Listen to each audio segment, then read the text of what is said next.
हम लोग श्रीमद् भागवतम के तीसरे स्कंद के 5वें अध्याय के 37 और संभव होगा तो 38 श्लोक को देखेंगे। 37 में बहुत सीधी सी बात बताई जा रही है। पृथ्वी, क्षमा कीजिएगा, तामसिक अहंकार से, शब्द शब्द से आकाश, आकाश से वायु, वायु से अग्नि, अग्नि से जल और जल से पृथ्वी आई है। तो क्योंकि वायु आकाश से आई है तो उसमें आकाश का गुण भी है, यानी कि शब्द। अग्नि वायु से आया है तो वायु और आकाश का भी गुण है।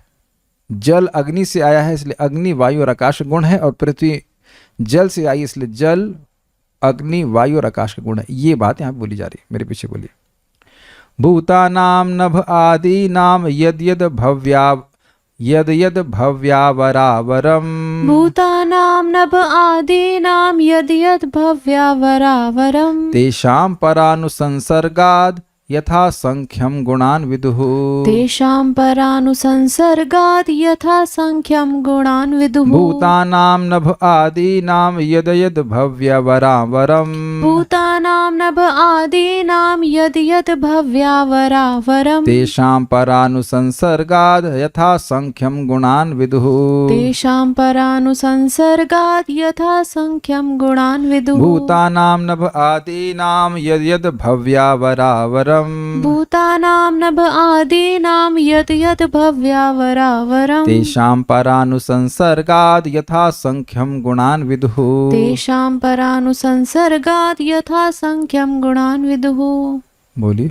भूतानां नभ आदीनां यद् यद् भव्यावरावरम्। भूतानां नभ आदीनां ते यद यद भव्यावरावरम्। तेषां परानुसंसर्गात् यथा संख्यं गुणान् विदुः। तेषां परानुसंसर्गाद् यथा संख्यम गुणान् विदुः।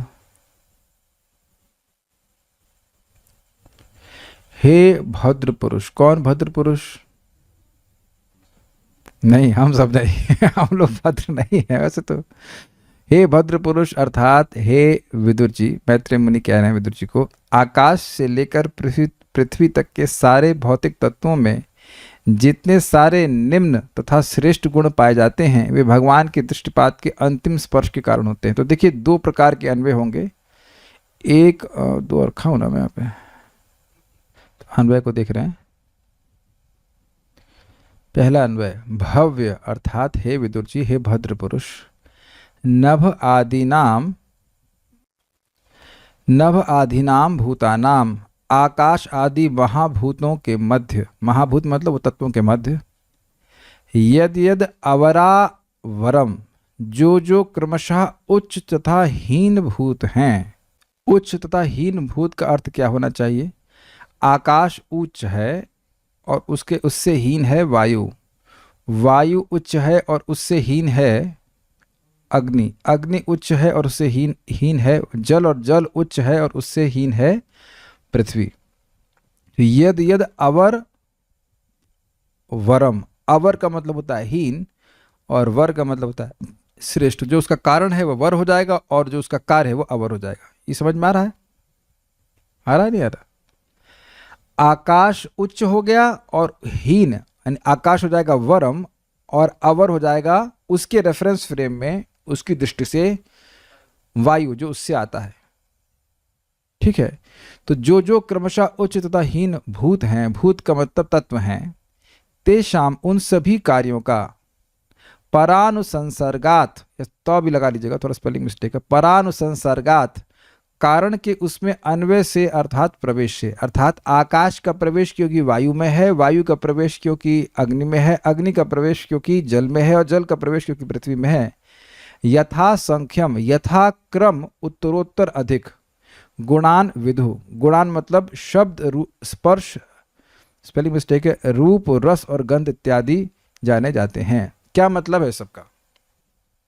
इस पहले अन्वय का मतलब यह है, इसके अनुसार श्लोक देखें तो, भूतान नाम नभ आदि नाम, जितने भी तत्व आकाश आदि सृष्टि हुई है उनमें जो जो भव्य अर्थात हे विदुर जी, जो जो विदुर जी अवर और वर, उच्च और हीन तत्व हैं, तेषाम उन सभी कार्यों में, अर्थात उन सभी सृष्ट तत्वों में परानुसंसर्गात, पिछले वाले श्रेष्ठ तत्व के संसर्ग अर्थात संस्पर्श अर्थात अन्वय या प्रवेश से, अन्वय का मतलब होता है इसमें एंटर करना, उससे प्रवेश से यथा संख्यम गुणान विधु, जो अगले वाला तत्व है, जैसे कि वायु तत्व है आकाश की दृष्टि से, उसमें उत्तरोत्तर अधिक गुण होते हैं। जैसे आकाश में है शब्द, तो अब क्योंकि आकाश वायु में प्रवेश कर गया तो अपने गुण लेकर प्रवेश करेगा ना, तो अब गुण लेकर प्रवेश करेगा तो वायु में शब्द का गुण भी है और रूप स्पर्श का गुण भी है।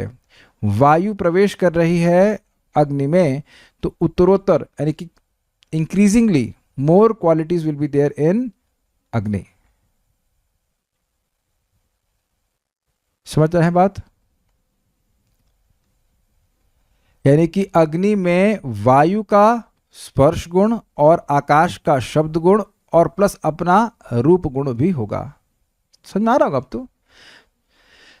हाँ, श्लोक फिर से देखिए, संस्कृत समझ में आ जाएगी। भूता नाम नभ आदि नाम, जितने भी आकाश आदि तत्व हैं जिनकी सृष्टि होती है, यद यद भव्य अवर वरम, हे भव्य हे विदुर जी, जो जो हीन अवर और श्रेष्ठ तत्व हैं, तेषाम उन सब तत्वों में जिनकी सृष्टि हुई है, कार्य कहा जा रहा है उन कार्यों में, मतलब आकाश किसका कार्य है? शब्द का। आकाश और शब्द किसका कार्य? तामसिक अहंकार का। तो आकाश एक कार्य है, आकाश एक इफेक्ट है। आकाश का इफेक्ट क्या है? वायु। वायु का इफेक्ट है अग्नि। मतलब जंप कर रहा हूं, वैसे तो सीक्वेंस तो ये है कि शब्द से आकाश, आकाश से स्पर्श, स्पर्श से वायु, वायु से रूप, रूप से अग्नि, अग्नि से रस, रस से जल, जल से गंध, गंध से पृथ्वी। ये भी है, लेकिन सब कार्यों में जो भी भूत हैं, भूतों की बात कर रहे हैं, तन्मात्राओं की बात नहीं कर रहे हैं, तन्मात्राओं की बात नहीं कर रहे हैं, गुणों की बात नहीं कर रहे हैं। वह तो गुण है, जो कार्य हैं वो हैं तत्व, भौतिक तत्व। वो जो भी भौतिक तत्व सृष्टि हो रही, उसमें पिछले वाले भौतिक तत्व का परानुसर्गा, पर का मतलब उससे परे जो है, उससे पहले वाला जो तत्व है, उसके संसर्ग, उसके स्पर्श से, उसके प्रवेश से। संसर्ग का मतलब है सम्यक सर्ग, उसमें घुसा हुआ है वो तत्व। इस कारण से यथा संख्यम, यथाक्रम, उत्तरोत्तर और अधिक गुणान विदु, गुण जाने जाते हैं। कि पृथ्वी में सारे पांचों गुण हैं, जल में 4 गुण हैं, अग्नि में 3 गुण हैं, वायु में 2 गुण हैं और आकाश में 1 गुण है। ये अर्थ। अच्छा, दूसरा अर्थ क्या है? वो दूसरा अन्वय भी देख लीजिए, जो प्रभुपाद जी ने अनुवाद किया उसके अनुसार अन्वय क्या होगा। भव्य हे विदुर, नभ आदि नाम भूतानाम, आकाश आदि महाभूतों के मद, यद यद अवरावरम, जो जो क्रमशः उच्च तथा हीन भूत हैं, तेषाम उन सभी कार्यों का परानुसंसर्गात, यहाँ पर का अर्थ है भगवान, परम ब्रह्म भगवान के अंतिम स्पर्श से यथा संख्यम, यथाक्रम, उत्तरोत्तर अधिक गुणान विधु, शब्द स्पर्श रूप रस गंध विधु यानी जाने जाते हैं। क्या मतलब हुआ इसका? देखिए, बाकी बातें क्लियर है। भूता नाम नभ आदि नाम, अर्थात जितने भी आकाश आदि तत्व हैं, यद यद भव्य अवरावरम, उनमें जो भी उच्च और हीन भूत हैं, तेषाम उन सब कार्यों में भगवान के अंतिम स्पर्श के कारण उत्तरोत्तर अधिक गुण पाए जाते हैं। यानी कि वायु में आकाश गुण क्यों है? भगवान के स्पर्श की वजह से है। भगवान ने इच्छा करी इसलिए आकाश घुसा है वायु में, यानी इस कारण से आकाश से वायु की उत्पत्ति हुई है। अच्छा, वायु से अग्नि कैसे आ गई? भगवान की संस्पर्श से आई, भगवान के कंट्रोल से आई। अग्नि से जल कैसे आ गया? भगवान के अंतिम स्पर्श है, अर्थात भगवान की इच्छा न होती तो ये अग्नि से जल नहीं आता। भगवान के संस्पर्श से, परानुसंसर्गात मतलब भगवान, पर मतलब भगवान, परम ब्रह्म भगवान के इच्छा से ऐसा हुआ कि अग्नि जल में परिवर्तित हुआ और जल पृथ्वी में, और उनमें उत्तरोत्तर 1 से अधिक गुण आते चले जाते हैं। ये 2 अर्थ यहाँ पे निकल गए, इसलिए 2 अन्वय यहाँ पे रखे गए हैं। उम्मीद है कि कुछ समझ पा रहे होंगे। अंतिम संस्पर्श मतलब जब तक भगवान का हाथ नहीं लगेगा ये सब होने वाला नहीं है। अग्नि ऐसा ही पड़ा रहेगा, आगे वह कुछ बढ़ने वाला नहीं है। इस बात को समझना होगा क्योंकि अगले श्लोक में यही बात आएगी। कि भगवान की ये सब तत्वों की सृष्टि हो भी गई, फिर भी सृष्टि नहीं हो रही है। जैसे रोटी इधर रख दीजिए, आटा इधर रख दीजिए, जो गूंथने की मशीन है वो अलग रख दीजिए, तो क्या आप अपने आप आटा गूंथने लगता है? उसको मिक्स करने वाला एलिमेंट भी चाहिए, व्यक्ति चाहिए, एलिमेंट नहीं, भगवान चाहिए। भगवान ने क्षमा कीजिएगा, कॉन्शियस व्यक्ति चाहिए। तो वह अभी नहीं हुआ है, केवल तत्वों की सृष्टि हुई है, और उन तत्वों की सृष्टि भी भगवान के अंतिम संस्पर्श अर्थात भगवान की इच्छा से ही होता है, under his purview so to speak. श्रीधरी, भव्य अर्थात हे विदुर जी, जहां पर भाव्यम प्राट है वहां पर कार्य रूप अर्थ होगा। यद यद भाव्यम अवरावरम, देखिए संस्कृत देखिए, यद यद भव्य प्लस अवर प्लस वरम, ऐसे तोड़ सकते हैं। और इसको इसमें यहां पे अगर भव्य लेंगे तो उसका अर्थ होगा विदुर जी, ऐसे तोड़ेंगे। और अगर ऐसे होगा भव्या प्लस अवर प्लस वरम, अगर संधि जानते हैं तो भव्य प्लस अवर इज इक्वल्स टू भव्यावर, और भव्या प्लस अवर इज इक्वल्स टू भव्यावर। संस्कृत तो नहीं पढ़ी है, कुछ लोग समझ रहे हैं संधि के कुछ नियम। साधना माता जी पढ़ी है कुछ संस्कृत? नहीं पढ़ी है। अगर ओके, कुछ लोग समझ पा रहे हैं।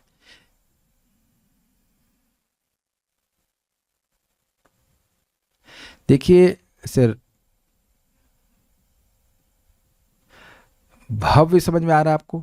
इस प्रकार से तोड़ पा रहे हैं, भव्य प्लस अवर, इतना देखिए, भव्य प्लस अवर क्या हो जाएगा? भव्यावर।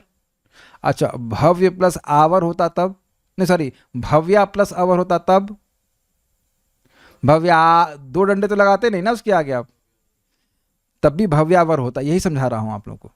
कभी सुना है कि दो डंडे लगे हैं उसमें?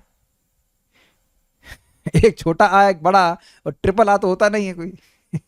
उससे बड़ा आ भी होता है कोई? ना पढ़ के आओ, बस पढ़ते रहो फिजिक्स केमिस्ट्री, कुछ नहीं समझ में आएगा फिर। इतना समझ में आ रहा? अगर भव्या प्लस अवर होता तो साथ में जोड़ते तो क्या बनता? भव्यावर। और भव्य प्लस अवर बोलते तब क्या होता? भव्यावर। आप समझ में आ रहा है? ये संधि का नियम है। तो अब ये कई बार हो चुका है, पहली बार नहीं हो रहा है, कई बार हो चुका है। तो यहां पे अगर आप इसको ऐसे तोड़ते हैं, भव्या प्लस अवर, भव्या प्लस अवर, तो भव्या का मतलब जो हुए हैं, जो कार्य के रूप में प्रकट हुए हैं, अवर और वर, हीन और श्रेष्ठ भूत, भूतानाम नभ आदिनाम यद्यद भव्या अवर वरम, जो आकाश आदि तत्व जिनकी सृष्टि हुई है, जो कार्यभूत हैं, जिनकी जो कार्य के रूप में प्रकट हुए हैं, इफेक्ट के रूप में प्रकट हुए हैं, हीन और श्रेष्ठ भूतों के रूप में, उनमें। और बाकी दूसरा अर्थ क्या है? भूतानाम नभ आदिनाम यद यद भव्य अवरावरम, हे भव्य, हे विदुर जी, जो आकाश आदि तत्व श्रेष्ठ और हीन है वह प्रकट हुए।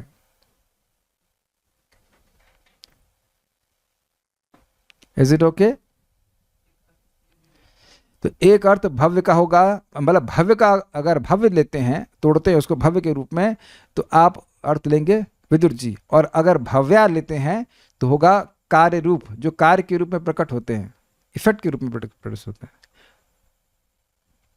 इससे बच नहीं पाएंगे। ये इतनी संधि तो पकड़ ही लीजिए। कौन सी संधि कहते हैं, मम्मी को पूछना आप अपने, इस संधि कौन सी संधि कहते हैं, आप जाके घर में पूछ के आना, फोन करना मेरे को, ठीक है? ये भव्यावरम, माता जी सुनेंगे शायद क्लास को, तो उनसे पूछना कौन सी संधि होती है। नाम मैं नहीं जानता, लेकिन ये नियम इस प्रकार से हम जानते हैं। ये एक बार नहीं कई बार देखेंगे। आपने इससे पहले भी सुना था, नाना मत्वम करके शब्द था, अनाना मत्वम था, अनाना मत्वम भी था और नाना मत्वम भी था। तो क्यों आ रहा था? नानामति उपलक्षण था, तो अनानामति उपलक्षण भी आया था और नानामति उपलक्षण भी आया था। तो डिपेंड करता है कि संधि को आप कैसे तोड़ते हैं। तो चलिए आगे पढ़ते हैं। देखिए एक बात है, मैं परम पूज्य, एक भक्त कह रहे हैं दीर्घ संधि, हाँ ठीक है जो भी होता हो। तो एक भक्त, मैं परम पूज्य राधा गोविंद महाराज का भगवान श्री राम पर कुछ सुन रहा था, और वो ग्रंथ मैंने पढ़ा नहीं था। तो जब वो ग्रंथ पढ़ा तो एकदम से महाराज की कही हुई बात याद आ गई। तो जो आज आप पहली बार सुन रहे हैं, वो स्वाभाविक सी बात है, कुछ अजीब सी लगेगी क्या बोल रहे हैं, लेकिन कदाचित कभी मन में इच्छा होगी, और होगी तो जरूर, क्योंकि जब कर रहे हैं तो कभी ना कभी इच्छा होगी कि भागवतम को हम अच्छे से पढ़ें, तब आपको ये बातें याद रहेंगी किस प्रकार से समझाया गया था। जो हम सुनते हैं वो बातें याद रहती हैं। तो भव्य अर्थात हे विदुर जी, और जहां पर भाव्यम पाठ है वहां पर कार्य रूप अर्थ होगा। जो पीछे पीछे के कार्य हैं उन सबों का अपने पूर्व पूर्व के भूतों से संबंध होने के कारण उत्तरोत्तर भूतों में संख्या के अनुसार अधिक अधिक गुणों को बतलाया गया है। ये क्लियर है? समझा दिया अभी। जैसे आकाश का किसी दूसरे परवर्ती भूत से संबंध नहीं है, अतएव आकाश का गुण शब्द है और कोई गुण नहीं है। वायु के गुण स्पर्श और शब्द दोनों हैं क्योंकि उसका संबंध आकाश से है।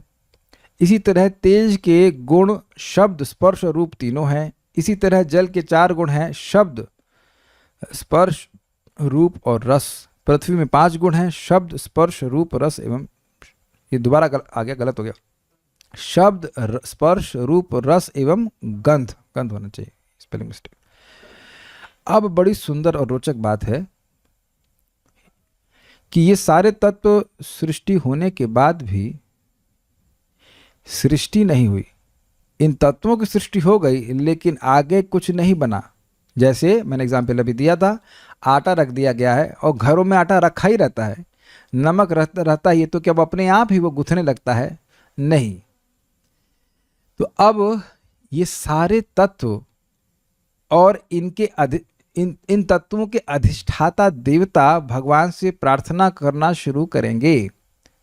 यहाँ केवल इतना लिखा है कि वो प्रार्थना करना शुरू करते हैं। प्रार्थना कल से हम होगा तो शुरू करेंगे, लेकिन प्रार्थना करते हैं कि आप सृष्टि करिए, मतलब हमारी सहायता कीजिए। तो ये केवल आज इस श्लोक में बताया जाएगा 38वें में कि वे प्रार्थना करते हैं। अब प्रार्थना क्यों करते हैं, इस पर बहुत सुंदर टीकाएं हैं, चलो देखते हैं। एते देवः कला विष्णुः कालमायांश लिंगिनः। एते देवः कला विष्णुः कालमायांश लिंगिनः। नानत्वात् स्वक्रियानीशः प्रोचुः प्राञ्जलयो विभुम्। नानत्वात् स्वक्रियाशीलः क्रियाशीला नहीं, नानत्वात् स्वक्रियानीशः, क्रियाशील तो नहीं थे, अनीशः करने में असमर्थ थे। नानत्वात् स्वक्रियानीशः प्रोचुः प्राञ्जलयो विभुम्। नानात्वात् स्वक्रियानीशः प्रोचुः प्राञ्जलयो विभुम्। नानात्वात् नहीं, नानत्वात्, नानत्वात् स्वक्रियानीशाः प्रोचुः प्राञ्जलयो विभुम्। नानात्वात् स्वक्रियानीशः प्रोचुः प्राञ्जलयो विभुम्। एते देवः कला विष्णो कालमायांश लिंगिनः। एते देवः कला विष्णुः कालमायांश लिंगिनः। नानत्वात् स्वक्रियानीशः प्रोचुः प्राञ्जलयो विभुम्। नानात्वात् स्वक्रियानीशः प्रोचुः प्राञ्जलयो विभुम्। एते देवः कला विष्णुः कालमायांश लिंगिनः। एते देवः कला विष्णुः कालमायांश लिंगिनः। नानत्वात् स्वक्रियानीशः प्रोचुः प्राञ्जलयो विभुम्। नानात्वात् स्वक्रियानीशः प्रोचुः प्राञ्जलयो विभुम्। एते देवाः कला विष्णुः कालमायांश लिंगिनः। एते देवः कला विष्णुः कालमायांश लिंगिनः। नानत्वात् स्वक्रियानीशः प्रोचुः प्राञ्जलयो विभुम्। नानात्वात् स्वक्रियानीशः प्रोचुः प्राञ्जलयो विभुम्। कहाँ गया अन्वय अनुवाद का? हाँ, उपर्युक्त समस्त भौतिक तत्वों के नियंत्रक देव भगवान विष्णु के शक्त्याविष्ट अंश हैं। वे बहिरंगा शक्ति के अंतर्गत नित्य काल द्वारा देह धारण करते हैं और वे भगवान के अंश हैं। चूंकि उन्हें ब्रह्मांडीय दायित्वों के विभिन्न कार्य सौंपे गए थे और चूंकि वे उन्हें संपन्न करने में असमर्थ थे, अतएव उन्होंने भगवान की मनोहारी स्तुतियां निम्नलिखित प्रकार से करी। अब एक एक शब्द को समझने का प्रयास करें। काल मायांश लिंगिनः, लिंग का मतलब है यहाँ पे चिन्ह। तो काल का लिंग विकृति, काल ट्रांसफॉर्मेशन करता है। विकृति मतलब रूप खराब करना नहीं है, विकृति का मतलब है रूप में परिवर्तन करना। जनरली विकृति का मतलब सोचते हैं कि वो रूप किसी खराब कर दे, विकृत कर दे, लेकिन विकृति का केवल इतना अर्थ है कि रूप को परिवर्तित कर दिया, रूपांतरण किया। अभी तक आप सृष्टि के संबंध में देख ही रहे हैं कि काल के प्रभाव से सभी वस्तुओं का रूपांतरण हो रहा है। प्रधान से महतत्व, महतत्व से अहंकार, अहंकार से 3 प्रकार के अहंकार। तो काल का विकृति यानी कि काल का जो कार्य इफेक्ट है, विकृति, वह इन देवताओं में दिख रहा था।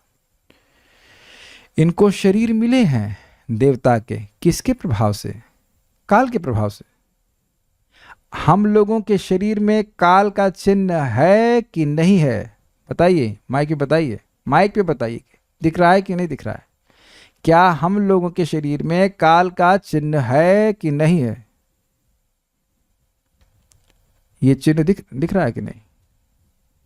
ये बचपन में तो हल्की हल्की, मतलब अभी तो बहुत झुर्री नहीं आई, लेकिन हल्की हल्की, और बचपन में तो पूरे बाल थे, यहाँ तक सब थे, सब गायब हो रहे हैं कि नहीं? घबराई मत, आप लोग के नहीं हो रहे हैं तो होने लग जाएंगे कुछ समय। अच्छा, ये जो अभी दूध के दांत हैं आपके, माइक बताइए प्लीज। अरे बताओ भाई, बातचीत करें तो सुनाएगा। हाँ नहीं, कहो दूध के दांत कहाँ गए? गायब। तो अब ये अन्न वाले दांत हैं, तो ये अन्न के दांत काल के प्रभाव में आए कि नहीं आए? तो क्या ये जो अन्न वाले दांत बोलेंगे, जो भी कह लीजिए, बड़े दांत, कुछ भी कह लीजिए, ये काल, इनमें काल का चिन्ह है कि नहीं है? यस। अच्छा, आप लोग के जो बाल हैं उनमें काल का चिन्ह है कि नहीं है? या बचपन वाले ही बाल लेके घूम रहे हैं? बचपन में तो बाल लेके पैदा ही नहीं हुए थे। सुंदरा माता जी, समझ में आ रहा है कि नहीं? क्यों भाई कल्याण प्रभु, आपकी दाढ़ी में काल का चिन्ह है कि नहीं है? है, क्योंकि पहले दाढ़ी नहीं रही होगी, अब दाढ़ी आ गई है, फिर देखते हैं हाँ थोड़ी दाढ़ी बढ़ गई, मतलब काल का चिन्ह है, काल उसको रूपांतरित कर रहा है। ये क्लियर समझ में आया? यानी कि किसी भी भौतिक देह में काल का चिन्ह जरूर होगा, काल का प्रभाव उसमें होगा ही। इससे ये स्पष्ट है कि देवताओं के शरीर भौतिक हैं, इसलिए उसमें काल का चिन्ह है। परिवर्तन के कारण उनका काल है। काल का चिन्ह है परिवर्तन, stamp. Everybody stamped with time. ठीक है। माया का लिंग अर्थात विक्षेप। विक्षेप का मतलब होता है शोक, मोह आदि विभिन्न प्रकार के ट्रांसफॉर्मेशन जो चित्त में होते हैं। तो इस समय देवता लोगों में कौन सा विक्षेप है? परेशान है परेशान है कि सृष्टि का कार्यभार दे दिया गया है, लेकिन सृष्टि कर नहीं पा रहे हैं। ऐसी परेशानी आध्यात्मिक देह में होती है कि नहीं होती? नहीं होती है। तो इसमें माया का लिंग अर्थात माया का चिन्ह नहीं है। अच्छा, ये बताएं कि हमारे शरीरों में ये माया का चिन्ह होता है कि नहीं होता? जैसे अभी मैं प्रश्न कर रहा हूं तो आप में से कुछ लोग घबरा रहे, किसको पकड़ेंगे ये प्रश्न करने के लिए अरे प्रश्न कर लेंगे, पूछ लेंगे। तो सोच रहे हैं कि जिसके पास माइक है उसी के पास रहे, हमारे पास ना है। ऐसा हो सकता है जिसके पास माइक है वो परेशान है, कह रही भाई तो हमसे पूछना शुरू कर देंगे। तो आप लोग सतर्क हो जाते हैं जब मैं प्रश्न करना शुरू करता हूं। तो कुछ ट्रांसफॉर्मेशन आया ना? तो आप देख सकते हैं कि जिस किसी का भी भौतिक शरीर है उसमें माया का ये चिन्ह जरूर है। विक्षेप, कभी परेशान होगा, कभी खुश होगा, कभी ये होगा, कभी वह है, तो होगा ही। तो ये इससे दिख रहा है कि देवताओं का जो शरीर है वो भौतिक है। और अंशलिंगा, अंशलिंगा अर्थात चेतना जिनमें है। भाई भगवान के अंश हैं तो कुछ जीवात्मा ही हैं जिनको देवता के रूप में कार्यभार दिया गया है इन तत्वों का नियमन करने के लिए। अब यहाँ यह नाम नहीं रखा जा रहा कौन से देवता पृथ्वी को करते हैं, कौन से देवता अग्नि को करते हैं। अग्नि देवता ही करते होंगे, जो भी रहा हो, उस पर मैं अभी कोई टिप्पणी नहीं कर रहा हूँ। लेकिन यहाँ जो बात है वो यह है कि वह तत्व चेतनीभूत नहीं हो रहे हैं, तत्व के नियामक देवता हैं जो कि चेतना से युक्त एक जीवात्मा है, और वह सब मिलकर के भगवान से प्रार्थना कर रहे हैं। तो उनमें 3 चीज़ें हैं। जैसे हमारा शरीर को पकड़ेंगे तो समझ आ जाएगी। हमारे शरीर भौतिक है इस समय, उसमें काल का चिन्ह है, उसमें माया का चिन्ह है। वी कैन सी दैट भाई माया है, माया का अंश है, क्योंकि हमेशा हम लोग एक रस नहीं रहते, कभी शोक से विभूत रहते हैं, कभी हर्ष होता है, कभी क्या होता है। और अंश मतलब जीवात्मा के रूप में चेतना से युक्त तुम हैं ही, ठीक है। तो ऐसे जिनमें हैं, ऐसे विष्णु कला, भगवान विष्णु के अंश। भगवान विष्णु के अंश क्यों कह रहे हैं? क्योंकि ये भगवान के द्वारा शक्ति प्रदत्त है तत्वों को नियमन करने में। एते देवा, इन सारे भौतिक तत्वों के, एते मतलब इन सारे भौतिक तत्वों के, देवा अर्थात नियंत्रक देवता, नानत्वात्, नाना मतलब होता है नाना प्रकार, सुना है आपने, नाना प्रकार की वस्तुएं, तो अलग अलग, वेरी गुड। तो नानत्वात मतलब अलग अलग होने के गुण के कारण इन विभिन्न तत्वों के परस्पर संबंध के अभाव से ये समझने का प्रयास कीजिए। आकाश अलग, वायु अलग, अग्नि अलग, जल अलग और पृथ्वी अलग, तो इनमें नानत्व है, उनमें आपस में कोई अंतः क्रिया नहीं है।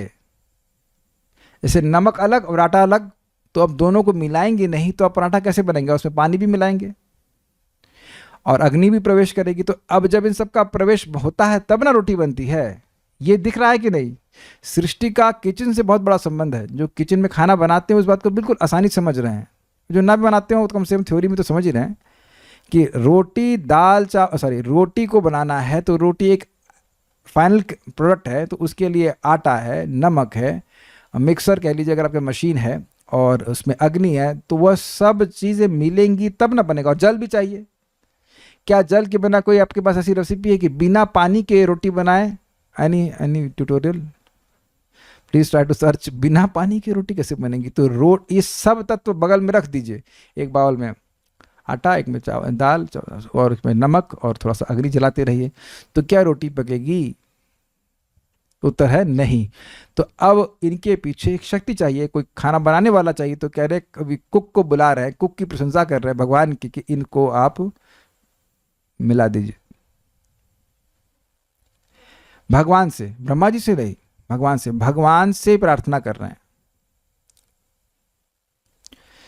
स्वक्रिया अपने कार्य अर्थात ब्रह्मांड के रचना के कार्य में अन ईशा, ईशा मतलब समर्थ नियामक, और अन ईशा मतलब असमर्थ, असमर्थ होने से प्रांजलय के दो अर्थ हैं। प्रांजलि मतलब अंजलि जोड़कर, हाथ जोड़कर, और प्रांजल शब्द का अर्थ होता है मनोहारी, मैग्निफिशेंट। तो इस शब्द के दो अर्थ हैं, यानी कि हाथ जोड़कर भगवान से प्रार्थना करी और मनोहारी शब्दों से भगवान से प्रार्थना करी। दो प्रकार से अर्थ होगा। तो कह रहे हैं विभुम प्रोचु, परमेश्वर से इस प्रकार प्रार्थना करी। विभुम मतलब भगवान श्री कृष्ण से प्रार्थना करी। श्लोक बहुत अच्छा है। देखते हैं कितना समय हमारे पास है। एते देवः कला विष्णु, इन तत्वों के नियामक नियंत्रक देवता विष्णु कला, विष्णु के अंश हैं। और उनका चिन्ह क्या है देवताओं का? काल मायांश लिंगना, काल का चिन्ह उसमें है, माया का चिन्ह है, और अंश अर्थात वह चेतना से युक्त है। जैसे इस ग्लास में कौन सा अंश नहीं है इन तीनों का? काल है और माया का भी नहीं, इसमें कोई इमोशंस नहीं है। माया मतलब उस जिस तरह से यहाँ पे माया का अंश ले रहे हैं, इसमें कोई ट्रांसफॉर्मेशन नहीं है और अंश भी नहीं है, चेतना भी नहीं, खाली काल का है। काल का प्रभाव देख रहे हैं आप, लेकिन इसमें माया का वैसा प्रभाव नहीं देख रहे जो यहाँ वर्णन किया जा रहा है। शोक मोह आदि नहीं है इसमें, और इसमें सूक्ष्म शरीर से ना यहाँ पे। ये नहीं सोच रहा है मेरा तो सब कुछ खत्म हो गया, जो भी जल था मेरे पास समाप्त हो गया, ऐसा नहीं सोच सकता वो। अग्रीड। नानत्वात यानी कि तत्वों के पृथक पृथक स्वरूप में रहने के कारण स्वक्रिया, अपनी जो उनकी क्रिया थी ब्रह्मांड की रचना करना, उसमें अनीशा, अपने को असमर्थ पाने में कि हमसे नहीं हो रहा है, आटा सान नहीं पा रहे हैं, अगर ऐसा कहिए हम आटा नहीं सन रहा है। प्रोचु बोले, कैसे बोले? प्रांजलय, हाथ जोड़कर या मनोहर वचनों से बोले। किसको बोले? विभुम, विभुम अर्थात सर्वसमर्थ भगवान। विभु मतलब जो कार्य सारे देवता मिल के नहीं कर पा रहे हैं वो भगवान अकेले कर देंगे, इसलिए विभु शब्द यहां पे कहा गया है। ऐसे नहीं बोल दे रहे कोई शब्द, अच्युत नहीं बोल दे रहे हैं। अच्युत भी बोल सकते हैं, कुछ भी कर सकते हैं, लेकिन कुछ भी करने में वो गिरते नहीं। लेकिन पॉइंट यहाँ विभु में, विभु मतलब सर्वसमर्थ, जो सारे देवता मिलके भी कार्य नहीं कर पा रहे हैं वह भगवान करने की शक्ति उन सबको प्रदान कर देंगे। अभी आप देखेंगे आगे। सारार्थ दर्शनी थोड़ा समय देंगे तो 8:15 तक हम पूरा कर देंगे आज इसको। मेरे ख्याल से प्रभु तो आएंगे नहीं आज, तो हम लोग प्रभु नहीं आएंगे तो विभु की कथा सुना देंगे पूरी। सारार्थ दर्शनी बड़ी रोचक टीका है। महतत्व, अहंकार आदि अन्य तत्व अपने गुणों द्वारा बद्ध जीवों को स्वर्ग अथवा नरक आदि में बारंबार फेंक देते हैं। तथा उन्हें संसार में धकेल देते हैं। अतः इन अकारण कष्ट देने वाले तत्वों को तो पूर्णतः नष्ट कर देना चाहिए, है ना। यदि कोई ऐसे विचार से युक्त है तो उसे ऐसा नहीं कहना चाहिए, प्रत्युत अर्थात अपितु तत्व तो निर्हेतु उपकारी है, बिना किसी कारण के वो उपकार ही करते हैं और उनका अर्चन किया जाना चाहिए। वह किस प्रकार? तो इस पर वह यह श्लोक वर्णन करता है कि मोक्ष प्राप्ति के साधन अर्थात ज्ञान योग एवं निष्काम कर्म इन तत्वों के बिना क्रियान्वित नहीं हो सकते हैं। क्यों नहीं हो सकते हैं भाई? निष्काम कर्म में आप यज्ञ करते हो तो वस्तुओं से ही तो यज्ञ करते हो, तो वस्तुएं ही नहीं होंगी, अग्नि ही नहीं होगी तो यज्ञ करोगे कैसे? जी हाँ, निष्काम कर्म योग में यज्ञ भी करते हैं और वर्णाश्रम के कार्यों को भी करते हैं। तो सभी के लिए तो देह चाहिए, वस्तुएं चाहिए, लेकिन भोग की वासना, काम में वासना से नहीं। अग्निहोत्र यज्ञ आदि करता है लेकिन उससे अपने हृदय की शुद्धिकरण चाहता है, ना कि वह स्वर्ग आदि जाना चाहता है। ये ध्यान से सुनने, ये मतलब ध्यान से आपको याद रखनी पड़ेगी बात। ज्ञान योग में भी व्यक्ति अभ्यास कर रहा है तो शरीर से तो कर रहा है, मन का उपयोग कर रहा है, तो मन ही नहीं रहेगा, शरीर ही नहीं रहेगा तो तुम साधना करोगे कैसे, है ना। अच्छा, एवं श्रवण कीर्तन स्मरण दास्यम एवं सख्य आदि प्रेम के साधन भी भगवान की दया से युक्त इन तत्वों द्वारा ही सिद्ध होते हैं। अब ये बड़ी इंटरेस्टिंग बात है। यद्यपि भगवान की भक्ति तो भगवान की अंतरंगा शक्ति की वृत्ति यानी कार्य है, लेकिन संपादित तो इस देह से ही हो रहा है ना। आप भोजन बनाते हो, अग्नि के द्वारा बनाते हैं, उसमें और तत्व होते हैं, पृथ्वी के तत्व होते हैं, आटा आदि होता है, तो भगवान को अर्पित कर रहे हैं, वो सब कुछ दिव्य कार्य है, सही है, लेकिन कार्य तो इन्हीं तत्वों के द्वारा कर रहे हैं ना। तो इन दोनों ही चीज़ों के लिए, चाहे भक्ति योग हो, चाहे निष्काम कर्म योग हो या ज्ञान योग हो, उसके लिए व्यक्ति को देह चाहिए। जैसे भी आप लोग क्लास सुन रहे हैं तो क्लास सुन तो देह से ही रहे ना, है कि नहीं, एटलीस्ट देह के माध्यम से। किंतु नरक के साधन अर्थात उसमें पतन कराने वाले विविध कर्म, यथा किसी अन्य की पत्नी अथवा संपत्ति का अपहरण अथवा गायों एवं ब्राह्मणों की हिंसा करना आदि भी इन तत्वों द्वारा ही सिद्ध होते हैं। तथापि इनकी निंदा नहीं करनी जानी चाहिए। भाई अगर किसी की पत्नी होगी ही नहीं तो उसका अपहरण कैसे करेंगे? अब किसी ब्रह्मचारी की पत्नी का अपहरण तो नहीं हो सकता। क्यों नहीं हो सकता है? क्योंकि पत्नी है ही नहीं। तो पत्नी होगी ही नहीं तो अपहरण कैसे करोगे? अब भिखारी के 5 करोड़ रुपए कोई नहीं चुरा सकते क्योंकि उसका है ही नहीं। तो अगर भौतिक तत्व होते ही नहीं तो धन आता ही नहीं, तो धन आता ही नहीं तो चोरी होती ही नहीं, और चोरी होती ही नहीं तो नरक होता ही नहीं, हमें नरक में व्यक्ति जाता ही नहीं। तो दोनों ही तरह से भक्ति योग आदि के जो संपादन है उसका भी संपादन देह से हो रहा है और देह आयन तत्वों से, और नरक जाने के जो हेतु हैं वह भी कार्य इस शरीर से हो, इसी तत्वों के कारण हो रहे हैं, लेकिन फिर भी इनकी निंदा नहीं करनी चाहिए। हाँ, तत्व निंदनीय नहीं है। इनसे अच्छे भी कार्य कर सकते हैं, बुरे भी कार्य कर सकते हैं, वह हमारी इच्छा पर निर्भर करता है। तत्व तो नहीं कह रहा है, किसी की पत्नी तो नहीं कह रही कि मेरा अपहरण कर लो, किसी का धन तो नहीं कह रहा कि मैं चुरा लो। तो व्यक्ति अपनी इच्छा के कारण गलत गति को प्राप्त कर रहा है, हीन गति को प्राप्त कर रहा है, इसमें तत्वों का दोष नहीं है। तथापि इनकी निंदा नहीं की जानी चाहिए। भागीरथी का जल सज्जन पुरुषों के लिए स्नान एवं पान आदि हेतु पवित्र तथा मधुर करने वाला होता है, और अपने किनारों पर उपस्थित तृण एवं झाड़ियों में, धान और गेहूं में, कटहल, आम, अंगूर तथा गन्ने आदि में प्रवेश करके यह सभी मनुष्यों के लिए परमोपकारक अर्थात सर्वाधिक पौष्टिक एवं सुखदायक होता है। बिल्कुल स्पष्ट टीका है। किंतु जब यही गंगा जी का जल किसी जहरीले वृक्ष में प्रवेश करता है तो वह मनुष्यों के लिए साक्षात मारक हो जाता है। अच्छा है ना टीका। अतः यह भागीरथी के यानी गंगा जी के जल का दोष नहीं, अपितु यह इसका पान करने वाले कुपात्र के दुर्गुण पर निर्भर कहता है। तो इन तत्वों की निंदा नहीं कर सकते। जो व्यक्ति उनका किस प्रकार से उपयोग कर रहा है उसके अनुसार उसको स्वर्ग, नरक या मोक्ष आदि की प्राप्ति होती है।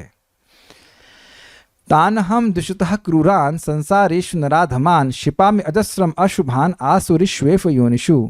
जो लोग ईर्षालु तथा क्रूर हैं और नराधम हैं उन्हें मैं निरंतर विभिन्न आसुरी योनियों में भव सागर में डालता रहता हूँ।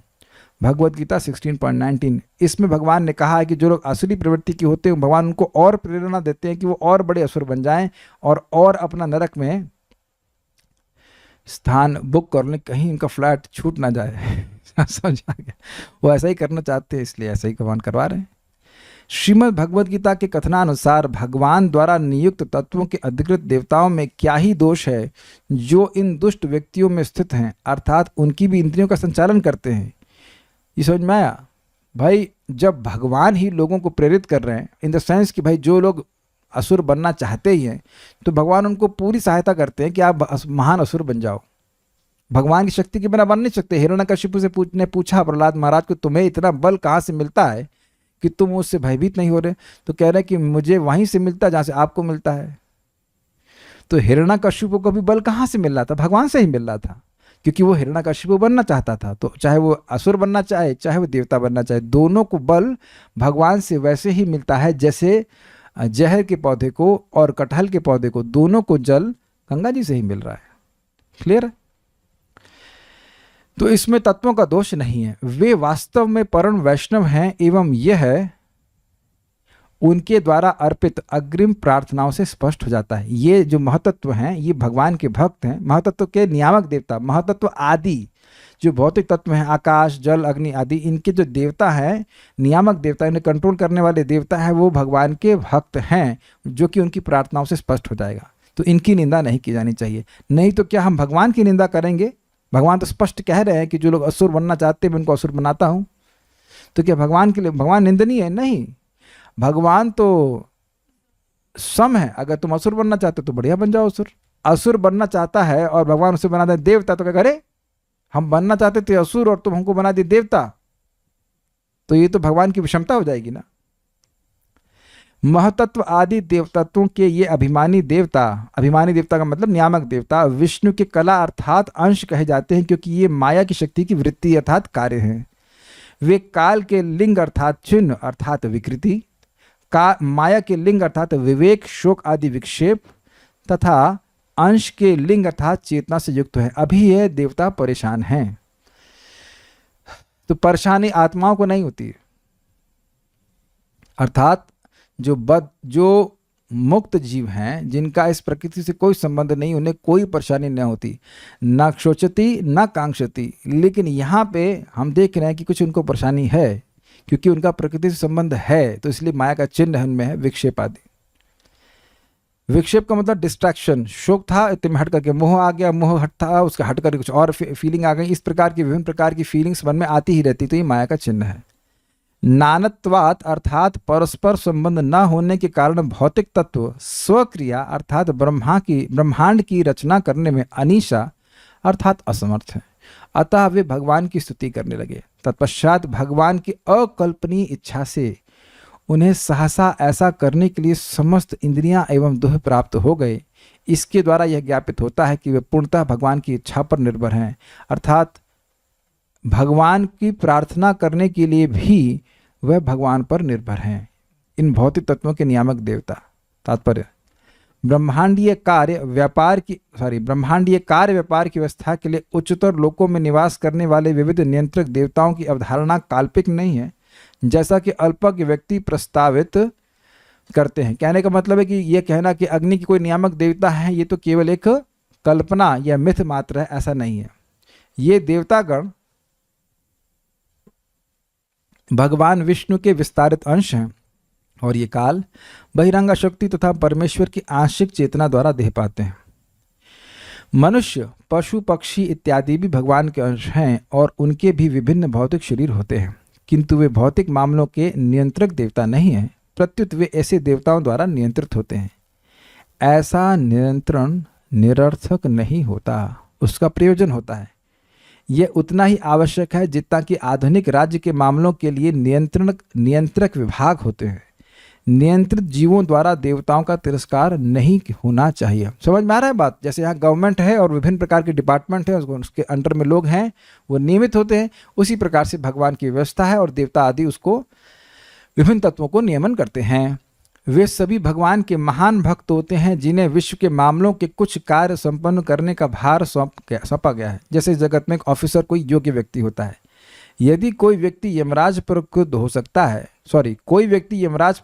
सकता है कि वह पापी आत्माओं को दंड देने का अप्रशंसित कार्य करता है, किंतु यमराज भगवान के अधिकृत भक्तों में से हैं। Is it okay? इसी तरह अन्य सारे देवता हैं। भगवत भक्त कभी भी ऐसे नियुक्त देवताओं द्वारा नियंत्रित नहीं होता। यमराज जी स्वयं कहें कि न वयम न वयः, जो भगवान का नाम बोलते हैं वह मेरे, ब्रह्मा जी और काल के भी अधीन नहीं है। भक्त लोग भगवान के देवताओं के नियंत्रण में नहीं होते। जैसे कोई सम्राट की सेवा कर रहा है तो वह अब निम्न स्तरीय ऑफिसर को क्या बोलेंगे, अधिकारियों के नियंत्रण में नहीं है। जो प्राइम मिनिस्टर में की सेवा कर रहा है या राजा की सेवा कर रहा है वह चीफ मिनिस्टर के अंडर में नहीं है। सिंपल सी बात है।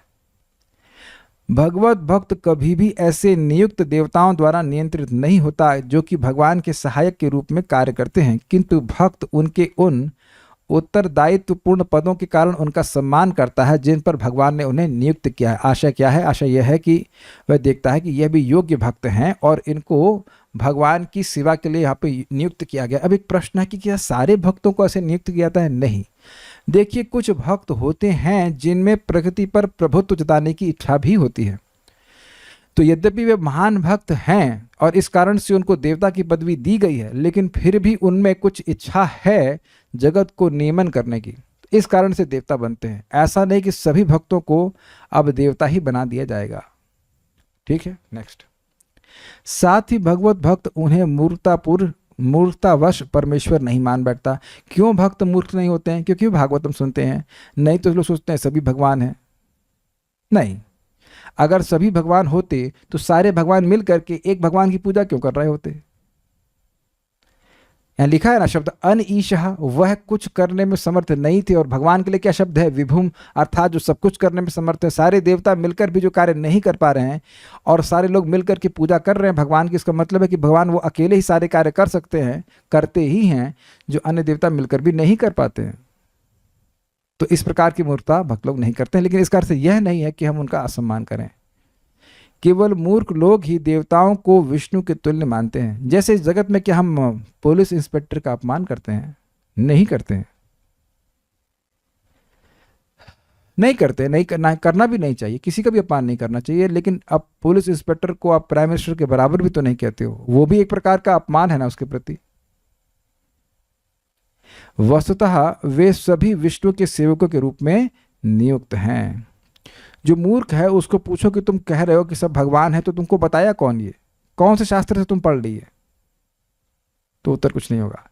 जो कोई भी भगवान तथा देवताओं को समान स्तर पर रखता है वह पाषंडी या नास्तिक कहलाता है। यस्तु नारायणस देवम ब्रह्मरुद्रादि देवतम समत्वेन विक्षेपः स पाषंडी भवेत् ध्रुवम्। जो व्यक्ति भगवान नारायण के बराबर ब्रह्मा और शिवजी जैसे देवताओं को भी रखता है, तो अन्यों का तो कहना ही क्या, जो कि अन्य देवता तुमसे हीन है, तो वह भी निश्चित रूप से पाषंड ही है। उसको विश्वास नहीं है भगवान के ऊपर, भगवान की शक्ति को जानता नहीं है। इसलिए देवताओं की पूजा उन्हीं व्यक्तियों द्वारा की जाती है जो न्यूनाधिक ज्ञान योग तथा कर्म की विधियों के पालक है, अर्थात निर्विशेषवादी, ध्यानी तथा सकाम कर्मी। तो प्रश्न होगा कि भाई निर्विशेषवादी देवताओं की पूजा क्यों करते हैं? वो वस्तुतः देवताओं की पूजा नहीं करते हैं। वो 5 देवताओं को बिठा देते हैं, विष्णु, शिव जी, दुर्गा जी, गणेश जी और आदित्य सूर्य, और वो कहते हैं कि अंततोगत्वा निर्विशेष है। बस अभी आप निर्विशेष का ध्यान नहीं कर सकते तो इन पंचोपासना, इन 5 देवताओं की पूजा कीजिए। बस उनको देवता में इंटरेस्ट नहीं, टाइम बीइंग सेवा कर रहे हैं, ऐसे करते हैं। और कर्मकांड में तो अन्य देवताओं की पूजा है ही। किंतु भक्त गण एकमात्र भगवान विष्णु की पूजा करते हैं। यह पूजा किसी भौतिक लाभ के लिए नहीं होती, जिसकी कामना सारे भौतिकतावादियों द्वारा, यहाँ तक कि मोक्ष कामियों, योगियों तथा सकाम कर्मियों द्वारा भी की जाती है। भक्तगण परमेश्वर की पूजा भगवान की शुद्ध भक्ति प्राप्त करने के लिए करते हैं, तो स्पष्ट है। किंतु जिनके पास मानव जीवन के मुख्य उद्देश्य ईश प्रेम को प्राप्त करने के लिए कोई कार्यक्रम नहीं होता, उनके द्वारा भगवान नहीं पूजे जाते। This is a brilliant statement. This is a brilliant statement. जिनके पास मानव जीवन के मुख्य उद्देश्य ईश प्रेम को प्राप्त करने के लिए कोई कार्यक्रम नहीं होता। इस जगत में हम लोग कुछ कुछ उपलब्धि प्राप्त करने के लिए लगे पड़े हैं, और कोई प्रॉब्लम नहीं है, मतलब इन द सेंस कि आप अपने जीवन में कुछ उपलब्धि प्राप्त करना चाहते हैं, लेकिन देखिए उससे संतुष्टि नहीं प्राप्त होगी, उससे सुख नहीं मिलेगा। मुख्य प्रयोजन है अपने हृदय में जो भगवान के प्रति प्रेम है उसको जागृत करना। अब साइड में कुछ और इच्छाएं भी हैं, कुछ आवश्यकताएं तो उसको कर लीजिए, लेकिन मुख्य प्रोग्राम है ईश प्रेम को प्राप्त करना। एग्जाम्पल से, दृष्टांत से समझाने का प्रयास करूंगा। जैसे अब्दुल कलाम जी थे, तो क्या वो सोते थे? कल्याण प्रभु सोते थे? आपको नहीं पता, तो सोते ही होंगे, बिना सोए तो काम नहीं कर पाएंगे। खाना तो खाते ही होंगे, नहीं तो लंबा कैसे जीते। तो खा रहे थे, सो रहे थे, वॉशरूम जाते थे, स्नान करते थे, लेकिन मुख्य प्रयोजन उनके जीवन का क्या था? मिसाइल बनाना। मिसाइल तो भाई ईश प्रेम नहीं समझ में आ रहा, तो ये तो समझ में आ रहा कि उन्हें पूरा जीवन इसमें ही झोंक दिया। लेकिन और भी कुछ कुछ करते होंगे, कार में बैठते होंगे, इधर से उधर जाते होंगे, लेकिन मुख्य प्रयोजन था मिसाइल बनाना। He is a missile man. Example दे रहा हूँ मैं, बड़ाई या बुराई नहीं कर रहा हूँ, मैं खाली एग्जाम्पल दे रहा हूँ कि यह एक एग्जाम्पल है कि व्यक्ति का मुख्य प्रयोजन जीवन में क्या होता है। ये मुख्य प्रयोजन होना चाहिए, मैं ये नहीं कह रहा हूँ, एक दृष्टांत दे रहा हूँ कैसे व्यक्ति फोकस होकर के अपने जीवन के लक्ष्य को पकड़ लेता है। ऐसे लोगों ने अलग अलग अपने जीवन के लक्ष्य बना रखे हैं। कोई व्यक्ति पॉलिटिकली सफल होना चाहता है, कोई कुछ होना चाहता है, कोई कुछ होना चाहता है, लेकिन मुख्य उद्देश्य मनुष्य जीवन का है ईश प्रेम की प्राप्ति। अब जानवरों को तो कथा सुना ही नहीं सकते। Maximum they can do is take prasadam, वो भी without any awareness it's prasadam. ये प्रसाद है समझ कर नहीं खाता है। हम लोग केले लाने का प्रयास कर रहे थे, बंदरों केले खिलाए। एक दिन इससे पहले भगवान को अर्पित करते 5 मिनट के अंदर भी नहीं लगा होगा, वो केले लेके भाग गया और बाद में सॉरी भी नहीं बोला कि अरे आप, मुझे पता ही नहीं था कि ऑफर नहीं है। उसको क्या पता ऑफर है नहीं है, उसमें जहर मिला दी, तो कुछ भी नहीं पता उसको, तो बंदर है ना। जस्ट सी देयर हेल्पलेसनेस, वो कुछ नहीं कर सकते। तो मनुष्य जीवन में ही हम भगवान के बारे में सुन करके भगवान के प्रति प्रेम जागृत कर सकते। तो उसका एक प्रोग्राम होना चाहिए। जैसे आप लोगों ने घर में देखा होगा, आज क्या खाना बनाने का प्रोग्राम है, कुछ कार्यक्रम होता है, कार्यक्रम। Have you pondered about the meaning of this? क्रम means सीक्वेंस, सीक्वेंस, एक के बाद एक। कार्य मतलब कार्य, वर्क, एक के बाद एक कार्य क्रमानुसार किया जाना चाहिए, जिससे भगवत प्रेम प्राप्त हो। सुबह उठें, भगवान का दर्शन करें, नाम जप करें, भगवान के बारे में, भगवान का प्रसाद पाएं, भगवान की कथा सुने, फिर तो भी अपना कुछ और कार्य करें, वह करें, शाम को फिर कथा सुने, कीर्तन करें। तो क्या ये कार्यक्रम है? आप कई बार शब्दों को ध्यान से सुनते नहीं ना, आज तक सुन रहे हैं? कभी सुने थे इस तरह से कार्यक्रम? सोचा नहीं होगा इस तरह से कार्यक्रम।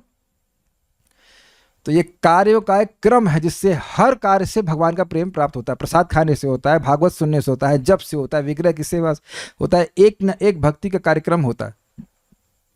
जनरली कार्यक्रम को हम प्रोग्राम के रूप में लेते हैं, कार्यक्रम विचार कीजिए, एक के बाद एक, एक के बाद एक कार्य। तो मुख्य कार्य ये होता है।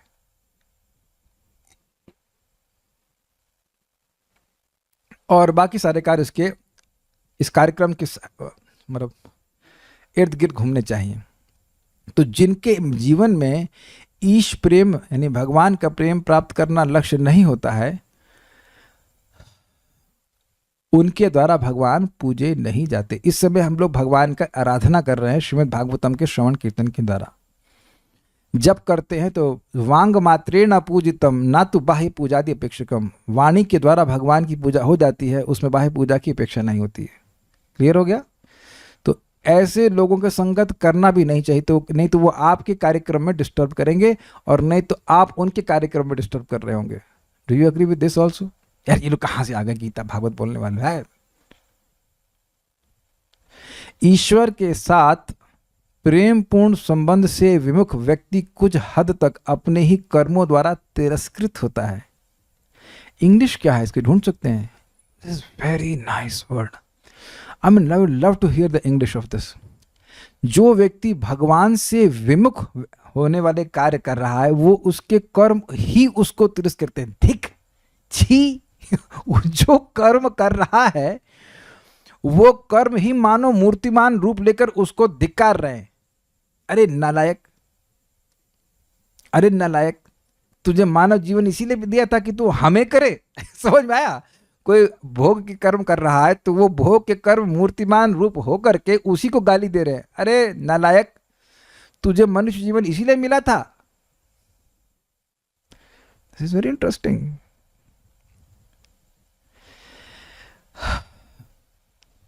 उस व्यक्ति का जन्म, उसके कार्य, उसका मन, उसकी वाणी, उसके सारे कार्य पवित्र हो जाते हैं, सफल हो जाते हैं, जिसके द्वारा वह भगवान की सेवा करता है। ये बात है। माइक पे बताइए।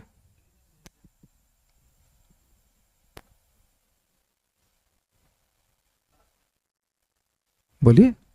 Persons averse to a loving relationship with God are more or less condemned by their own actions. Yes, कितना सुंदर बात है। जो व्यक्ति भगवान से अपना प्रेम जागृत नहीं करना चाहता, उसके कर्म उसी का तिरस्कार करते हैं। जैसे दुत्कारना, राइट, तेरे दिमाग खराब है, फालतू काम करता है तू, हमें किया तूने।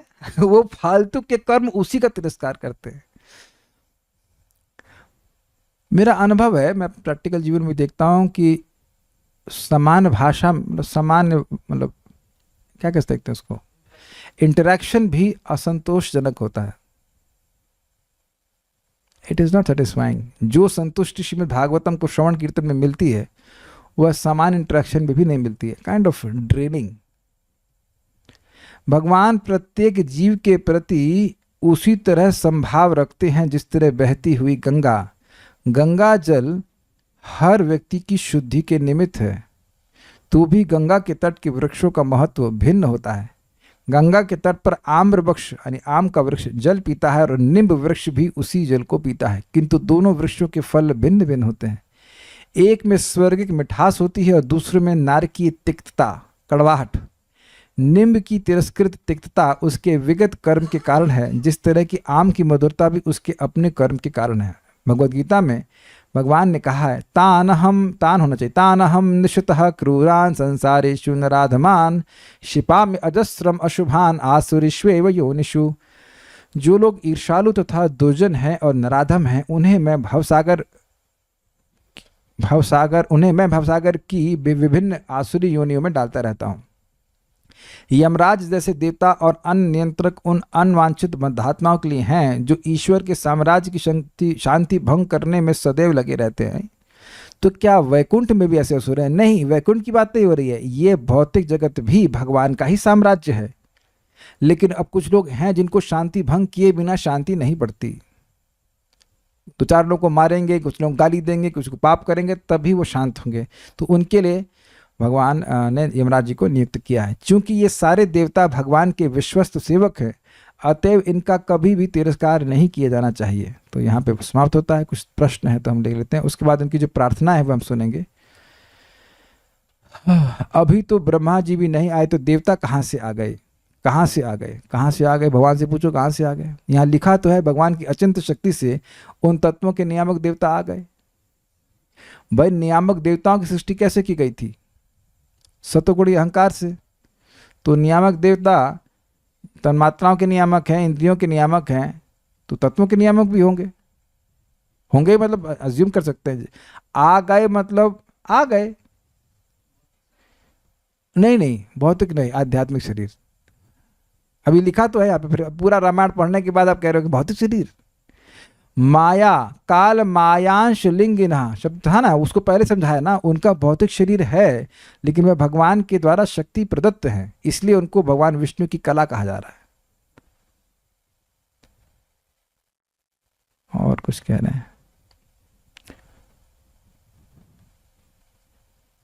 ये जो देवता हैं वो वही प्रश्न कर रहे हैं ब्रह्मा जी पहले, आज फिर से गलती क्यों? एक बात तो कह रहे हैं, हमसे बार बार गलती हो रही है, गलती से बाहर नहीं निकल पा रही हूँ। झूठ बोलते हैं। गलती से बाहर नहीं निकल पाते तो भागवत में कैसे आते? मान लो कोई गलती करी, तो गलती से अगर निकले हैं बाहर तभी तो भागवत क्लास में आए ना। अगर गलती कर रहे होते तो भागवत में नहीं आ रहे होते। मान लो किसी ने पिक्चर देखा, चलो ठीक है देखी तुमने, तो अभी तो नहीं देख रहे हो, तभी तो क्लास में आए ना। तो आ गए ना गलती के बाहर। देखिए बात समझिए, ये जो हमारा अभ्यास है भोगों में प्रवृत्त होने का ये अनादिकाल से है। अगर वाकई दिखा दिया जाए कि कितना अभ्यास है तो हम डर जाएंगे, इसलिए भगवान उसको डार्क में रखें और चुपचाप साफ करते जा रहे हैं। इस जगत में देखा जाता है किसी ने 20-30 साल सिगरेट पिया है तो उसके लिए सिगरेट छोड़ना बहुत मुश्किल हो जाता है। वो सोचता है इसके बिना मैं जीऊँगा कैसे, जबकि बाकी लोग जिन्होंने कभी नहीं पिया वो लोग बड़े आराम से जी रहे हैं, उन्हें कोई दिक्कत नहीं हो रही। जिन लोगों ने नहीं पिए सिगरेट, सुबह से कोई पिया तो नहीं ना यहाँ पे ग्रुप में तो उन्हें कोई दिक्कत नहीं हो रही है। और जो पीने की आदत लगा लिया उसको कहता है यार इसके बिना हम जिए कैसे। दे बिकम चेन स्मोकर्स, कहते हैं ना, चेन स्मोकर्स। तो ये अभ्यास ऐसा है कि इसकी वजह से व्यक्ति गलत कर देता है, लेकिन जो जो कार्य आप कर रहे हैं, भागवतम सुनने का, जप करने का, प्रसाद ग्रहण करने का, ये बहुत ज़बरदस्त है। मैं अभी तो कल्याणपुर से शाम को डिस्कस कर रहे थे कि इस समय भी जिस प्रकार का पवित्र जीवन आप लोग जी रहे हैं वह लोगों को हजम ही नहीं होगा। एक हमारे घर में रिश्तेदार आए तो दोपहर में आके रेस्ट किए, तो शाम को बोला गया कि स्नान किए, तो उन्होंने स्वाभाविक रिएक्शन दिया, स्नान तो मैं सुबह करके आया हूँ तो मैंने कहा, उनको बताया गया कि नहीं, यहाँ सोने के बाद इस आश्रम में सोने के बाद फिर स्नान किया जाता है मैं सोच रहा था हमारा घर जो है वह तो बिल्कुल गेस्ट फ्रेंडली नहीं है इतनी बार स्नान कराएंगे, इससे तब घर में ही रहेंगे वही सोने से पहले भाग जाओ इस घर से, तो हर बार स्नान करना पड़ेगा। अच्छा यहाँ पे ग्लास कहाँ रखना है, इधर रखना है कि उधर रखना है, उधर रखिए ग्लास उधर रखिए। अच्छा ये आसन पे नहीं बैठ सकता, ये पूजा का आसन है, इस पे बैठिए। तो आप कोई ब्राह्मण का घर है तो ऐसे ही होगा, कार्य तो ऐसे ही होगा। तो अब बात यह है कि यह सब बाहर के लोगों का दिमाग खराब करने वाला होगा। कल वो मंगल आरती के लिए क्या कुछ पूछ रहे थे ना, क्या क्या तो था। हाँ हाँ हाँ हाँ हाँ, हमारे घर के सामने एक माता जी रहती हैं, तो कुछ इनसे उनको ये कुछ देने गई प्रसाद, तो पकड़ लिए, उनको पास तो टाइम ही टाइम है खराब करने के लिए तो कहीं बातें करने लगे। हमने कहा वापस आओ, चलो सोना जा करके। तो क्या प्रभु जी डांट रहे हैं, तो क्यों क्या हो गया, कहते मंगल आरती जाना है। तो क्या बोली थी माइक में बताइए, बहुत मजेदार था घटना कि मंगल आरती कितने बजे होता है, उनको पता ही नहीं मंगल आरती कितने बजे होता है। माइक कहाँ गया, माइक दीजिए उनको। तो उन्होंने कहा कि प्रभु जी बोले मंगल आरती करना, वो सोचे हम लोग घर में मंगल आरती करेंगे। हाँ बोलिए। उन्होंने बोला आओ दीदी। हाँ। तो फिर आपने पीछे से बोला कि उनको बोलो मंगल आरती जाना है। हाँ। आप भी आओ मंगल आरती आओ सुबह। हाँ, तो अब वो पूछी कितने बजे, तो हमने कहा हाँ। आप बोला कितने बजे है, तो मैं बताया 4:30 बजे। तो उन्होंने बोला ओ माय गॉड। हाँ, कहीं तो सुन के ही हमको बुखार आ गया कि 4:30 बजे कैसे मंगल आरती पहुंचेंगे। फिर क्या, जब हमारा बच्चा बड़ा हो जाएगा तब आएंगे, वो तब भी नहीं आएगी वो तो बड़ा मुश्किल है। तो कहने का अर्थ है कि जो अभी आप जीवन जी रहे हैं that also is very pure. There is enough tapasya to go back to Krishna. बस उसको करते रहिए, गलती है ध्यान मत दीजिए, फिर वापस भक्ति करते रहिए, भक्ति करते रहिए, सब ठीक हो जाएगा। गुणों की अधिक होने पर निम्न क्यों कहा जा रहा है। पिछले वाले श्लोक की बात कर रहा है। देखिए निम्न का अर्थ है केवल, अच्छा प्रश्न है कि भाई जब वायु में 2 गुण अधिक हो गए आकाश से, तो उसको निम्न क्यों कह रहे हैं। निम्न केवल इस अर्थ में कि वह बाद में सृष्टि हुई है। आकाश के बाद सृष्टि वायु की हुई, तो उस अर्थ में उसको अवर कहा जा रहा है। वर मतलब भाई वर और अवर का, वर मतलब श्रेष्ठ और अवर मतलब निम्न। तो अब आयु की दृष्टि से या सृष्टि में क्रम, सृष्टि हाँ सूक्ष्म से स्थूल भी कह सकते हैं, वेरी गुड। आकाश सूक्ष्म है और वायु उससे कम सूक्ष्म है, तो उस दृष्टि से भी आप कह सकते हैं कि ये अवर है। तो यद्यपि वायु में 2 गुण अधिक हैं, लेकिन वस्तुतः वायु में शब्द का गुण उसका नहीं है, आकाश का है। क्योंकि आकाश से वो आया है, आकाश में है, तो आकाश उसका कारण है, इसलिए श्रेष्ठ है। कारण तो कार्य से श्रेष्ठ ही होगा ना। फिर ओके, तो ये सब बातें हैं। So will stop here. उम्मीद है कि श्लोक आप लोग को अच्छा लगा होगा, और अब कल से हम लोग भगवान देवताओं की प्रार्थनाओं को सुनेंगे। मुझे प्रार्थना बड़ी अच्छी लगती है, इसमें बहुत भगवान के गुणों को विशेष रूप से बताया जाता है। Let's see what we want to hear tomorrow. Shrimad Bhagavatam की जय, श्रील प्रभुपाद की जय, निताय गौर प्रेमानंदे।